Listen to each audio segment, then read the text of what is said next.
है गाइस, तो कैसे हो आप सब। गाइस, आज हम बात करने वाले हैं बेन के काफ़ी ज़्यादा स्मार्ट एलियन की, जो कि है ब्रेनस्टॉर्म। जहां आज आपको ब्रेनस्टॉर्म की स्पीशीज, इसके प्लेनेट और इससे रिलेटेड कई इंटरेस्टिंग फैक्ट्स और इन्फॉर्मेशन जानने को मिलेगी।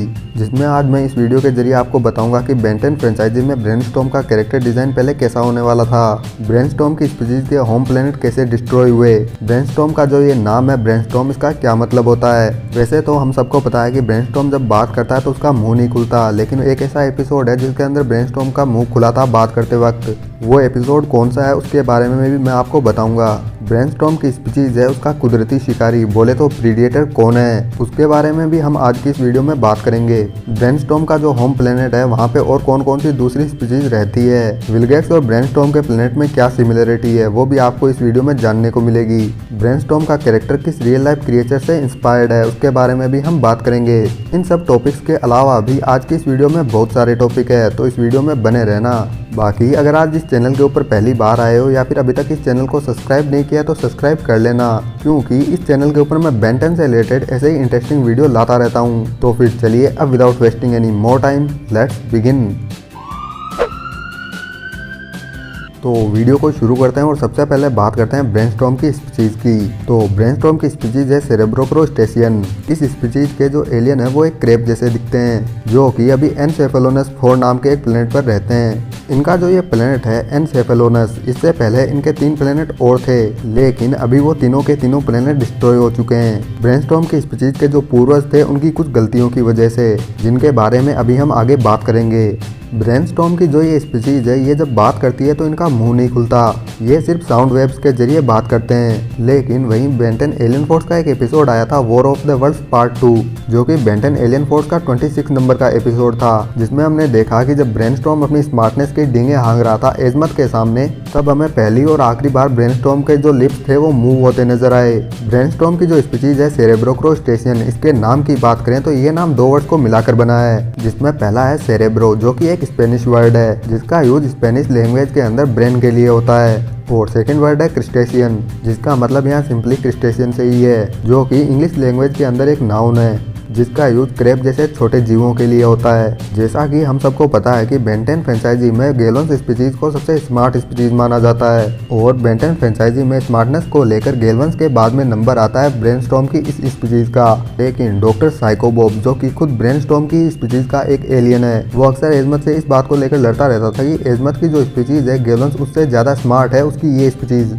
लेकिन डॉक्टर साइकोबॉब के अलावा जो बाकी के सेरेब्रोक्रोस्टेशियन है उनको इस बात से बिल्कुल फर्क नहीं पड़ता कि कौन सी स्पीशीज ज्यादा स्मार्ट है, बस डॉक्टर साइकोबॉब भी थोड़ा टेढ़ी खोपड़ी का है। अगर बात करें ब्रेनस्टॉर्म की स्पीशीज के प्रीडेटर की, तो इस स्पीशीज का प्रीडेटर है विकेटिपस, जो कि इन्हीं के प्लेनेट पर रहता है, बोले तो एनसेफेलोनस पर। विकेटिपस के नाम की बात करें तो ये नाम भी 2 वर्ड्स को मिलाकर बना है, वाइस और ऑक्टोपस, और इसके शिकार करने का जो स्टाइल है वो भी बिल्कुल ऑक्टोपस की तरह ही है। ये तो बात होगी ब्रेनस्टॉर्म की स्पीशीज की। अब बात करते हैं ब्रेनस्टॉर्म के होम प्लेनेट की। तो ब्रेनस्टॉर्म की स्पीशीज अभी जिस प्लेनेट के ऊपर रहती है उसका नाम है एनसेफेलोनस 4, जो कि टेक्नोलॉजी के मामले में काफी ज्यादा एडवांस प्लेनेट है। ब्रेनस्टॉर्म की स्पीशीज एनसेफेलोनस 4 पर रहने से पहले रहती थी एनसेफेलोनस 3 पर, और 3 से पहले रहती थी एनसेफेलोनस 2 पर, और उससे पहले रहती थी एनसेफेलोनस 1 पर। लेकिन अभी एनसेफेलोनस 4 पर रहती है, क्योंकि एनसेफेलोनस 1, 2 और 3 तीनों अब डिस्ट्रॉय हो चुके हैं, क्योंकि ब्रेनस्टॉर्म की जो स्पीशीज है उनके जो पूर्वज थे उन्होंने उन प्लेनेट्स के जो प्राकृतिक स्रोत थे उनका इतना ज्यादा यूज किया कि वो प्लेनेट डिस्ट्रॉय हो गए।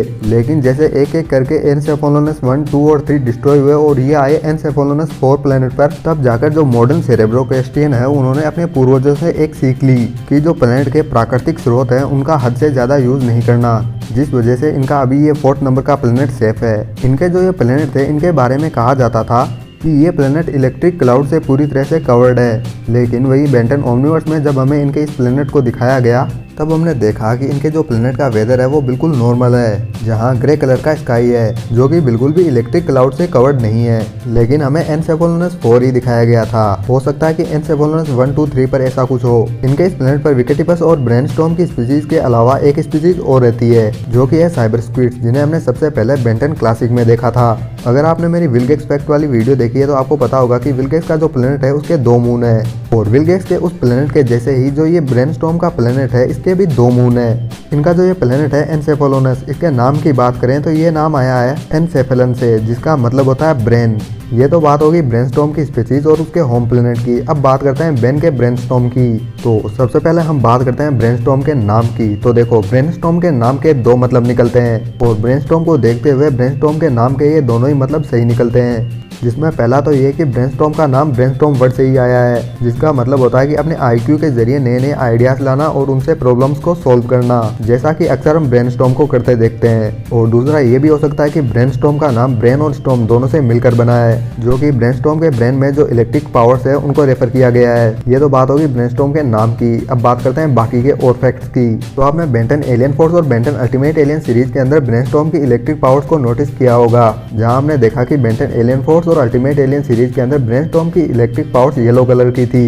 वहीं हमने बेन 10 ओमनिवर्स सीरीज में देखा कि ब्रेनस्टॉर्म की इलेक्ट्रिसिटी ग्रीन कलर की है। इसके अलावा बेन 10 ओमनिवर्स सीरीज में इस सीरीज के जो एलियन हमें दिखाए गए उनके भी इलेक्ट्रिसिटी का जो कलर था वो डिफरेंट था। एग्जाम्पल के लिए ओमनिवर्स सीरीज के अंदर जो नेगेटिव ब्रेनस्टॉर्म था उसकी इलेक्ट्रिसिटी का जो कलर था वो रेड था। ब्रेनस्टॉर्म के कैरेक्टर को जब डिजाइन किया जा रहा था तो इसके कई डिजाइन बनाए गए थे, जहां ब्रेनस्टॉर्म का जो सबसे पहला डिजाइन था वो कुछ इस तरह का दिखता था, जिसको बाद में जब अप्रूवल नहीं मिला तो इसके एक डिजाइन को और बनाया गया जो कि इस तरीके का दिखता था। लेकिन जब इस डिजाइन को भी अप्रूवल नहीं मिला तो ब्रेनस्टॉर्म का ये ओरिजिनल वाला डिजाइन बनाया गया, जिसको अप्रूवल मिल गया और ये हमें एनिमेशन सीरीज में देखने को मिला, जहां ब्रेनस्टॉर्म का ये डिजाइन इंस्पायर्ड था एक क्रस्टेशियन से। ब्रेनस्टॉर्म को लेकर मेरे पास में कुछ रैंकिंग लिस्ट भी है, जिनके बारे में भी अभी हम बात कर लेते हैं कि brainstorm Ben 10 ultimate alien series के अंदर उन टॉप 2 एलियंस में से एक था जो येलो एनर्जी जनरेट करते हो। ब्रेनस्टॉर्म के अलावा सॉक्सक्वॉच भी येलो एनर्जी जनरेट करता था बेन 10 अल्टीमेट एलियन सीरीज में। इसके अलावा बेन 10 की ओमनिवर्स सीरीज के अंदर ब्रेनस्टॉर्म उन टॉप 5 एलियंस में से एक था जो कि ग्रीन एनर्जी जनरेट करते हो। ब्रेनस्टॉर्म के अलावा वो 4 एलियन थे, नैनोमैक, अपग्रेड, बुशयोक और फ्रैंकेनस्टाइन।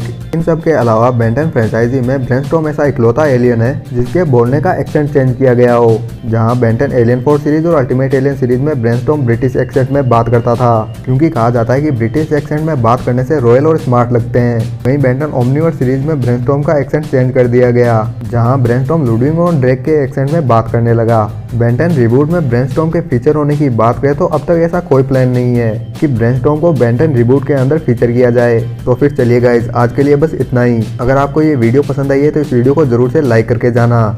बाकी मेरे भाई के यूट्यूब चैनल हीरो टाउन को भी सब्सक्राइब करना मत भूलना। हीरो टाउन यूट्यूब चैनल का लिंक नीचे डिस्क्रिप्शन में दिया हुआ है। बाकी आपको नेक्स्ट वीडियो में कौन से बेन 10 एलियन के फैक्ट चाहिए वो नीचे कमेंट करके मेरे को बता देना। इसके अलावा चैनल पर और कोई दूसरी वीडियो अपलोड होती है, तब तक आप मेरे चैनल की वो वीडियो भी देख सकते हो जो कि अभी तक आपने नहीं देखी है। बाकी जल्द मिलते हैं न्यू वीडियो में, तब तक के लिए जय हिंद, वंदे मातरम। अब तुम्हें मेरा सामना करना पड़ेगा।